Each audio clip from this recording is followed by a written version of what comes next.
Hey, Susan Ragsdale with Right Creations Group. Today I want to share with you 3 lessons from a jigsaw puzzle.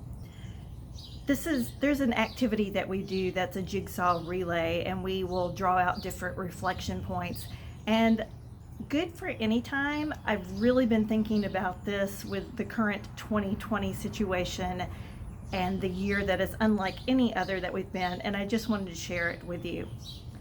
First lesson: you are an important piece of a jigsaw puzzle. You count, you matter. If there is a piece missing from the puzzle, if you think about it, if you've worked hard putting a puzzle together and there's a piece missing, then there's a huge sense of disappointment. Like, oh, I worked so hard on this and something's missing. So if you are missing, people notice, the world notices. So you are really important. And so what that means to me is self-care, especially right now, is really important.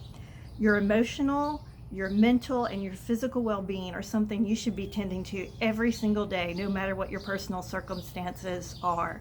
So if that means hitting the mat every day, eating well, meditating, journaling, and don't poo-poo journaling if you're not a writer.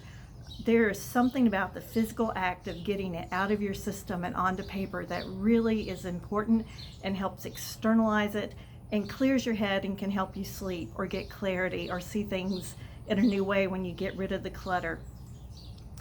Moving. Exercising doesn't mean you have to go all out. It can just be simply building in 10-minute walks in nature in your backyard.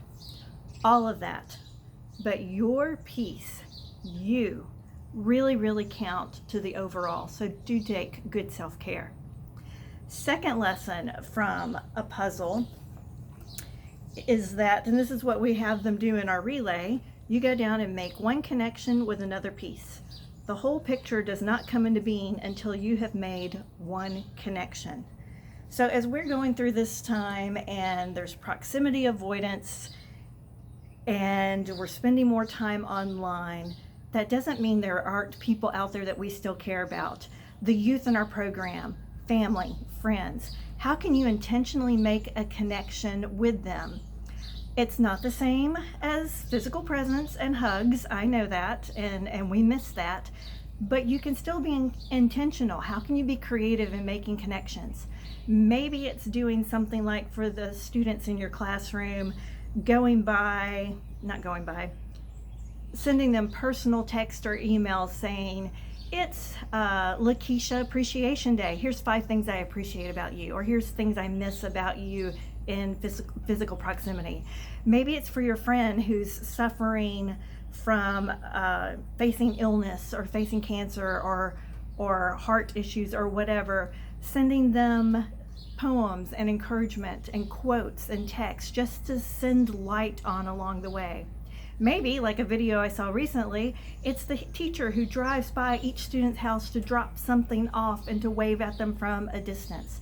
There are still ways that we can intentionally connect and make it completely meaningful. The third piece.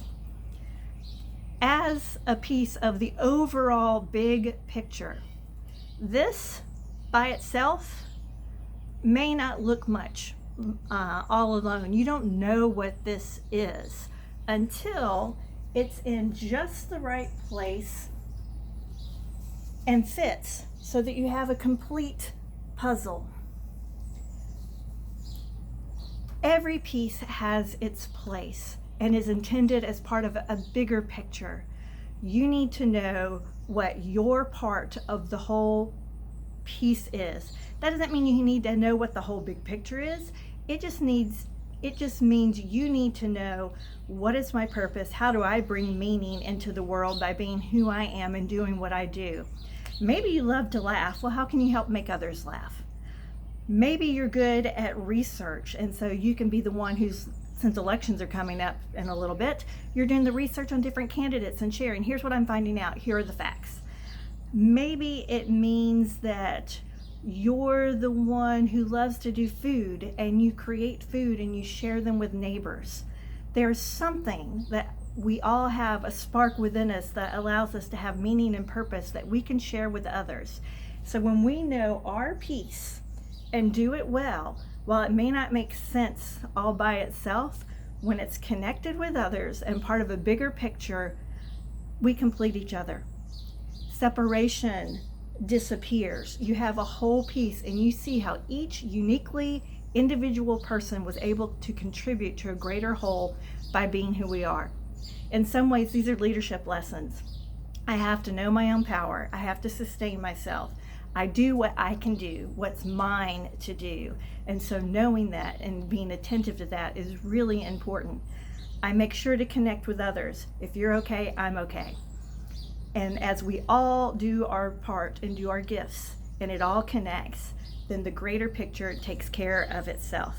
So 3 reflection lessons from a puzzle that we've used with youth work. I hope that encourages you today. Think about it, put into practice some of the things that you heard, and be well. And as always, if you like this and you think someone else would benefit from hearing this, please share, please subscribe. These tools are for us to help each other.